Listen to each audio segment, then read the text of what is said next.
Num retrato breve da Libéria cabem quase todos os fantasmas: pobreza, violência, guerra, doenças e morte. A esperança média de vida, por exemplo, não ultrapassa os 45 anos. É terrível. A morte ensombra tudo e todos. Quase metade da população é analfabeta e subnutrida. Este é o país onde vamos encontrar Dom Andrew Carmley. Em 2011, o Papa escolheu-o para bispo de Cape Palmas, uma diocese que na época das chuvas fica isolada, torna-se um verdadeiro fim do mundo. I am one of 26 children, my father's children. My father had 10 boys, 16 girls. My father had 7 wives. I regarded my father's wives as my stepmothers, yes, and they treated me well, but I'm the only child between my mother and father.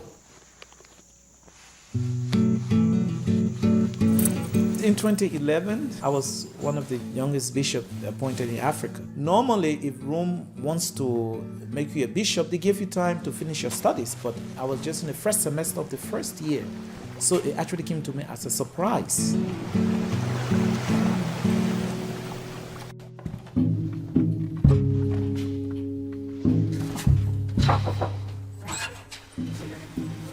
We have to prepare the statistics to send to Rome, but you know that is the electronic version, right? Yes. In this region, our major challenge is the infrastructure, the roads. The Diocese of Cape Palmas, or the southeast of Liberia, is the Siberia of Liberia. We are very isolated. In a rainy season, we are cut off from the rest of the country. It becomes inaccessible. It's like being at the end of the world. There are also traditional beliefs and practices which also impact the way people interact with one another. Some people are paranoid that they can be destroyed by witchcraft.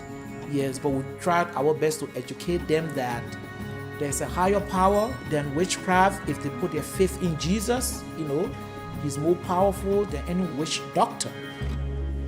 He said, my mercy is limitless. Why no man faith no. He said, every sinner is entitled to my mercy. All you man you go.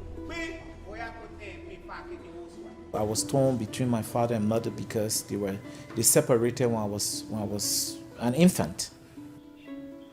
Growing up in my father's home with many brothers and sisters, helped me to have that sense of community. Every child needed the father's attention, so all of us had to fight for our father's attention, definitely. And also, some other mothers wanted our father to give special attention to their child. So, even today, I enjoy being in the company of people, not to be, isolated from people.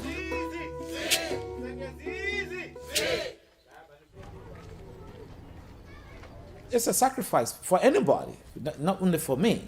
Yes, because there's a lot you have to give up in life. Yes, if you want really to be a good priest. It's a life of discipline. It's a life of sacrifice. It's a life of work, of commitment. Being a priest took me away from my family. I was not close to my mother when she needed me most, especially in her old age, when she was not in good health, and that I was not very close to her, and that so the distance and all that, though intermittently I would go and visit her. So for me, that was a big sacrifice. I don't have regrets, honestly. I won't say regret. I do not regret becoming a priest. I feel God has a purpose for my life. That's why He called me to be a priest. So for me, it's not just a choice, but a destiny. I was called by God to be a priest. I believe that very strongly.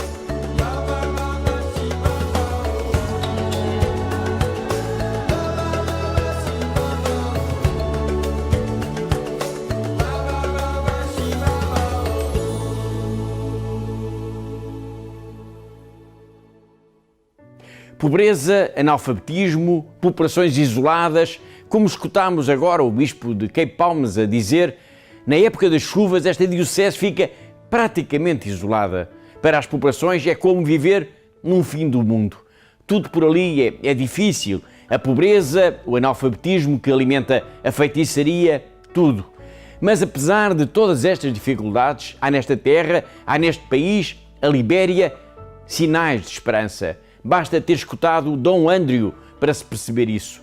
Ele é um dos muitos bispos de mangas arregaçadas que vamos encontrar em África e que são apoiados pela Fundação AIS. Todas as semanas marcamos encontro aqui porque há uma igreja que precisa da nossa ajuda.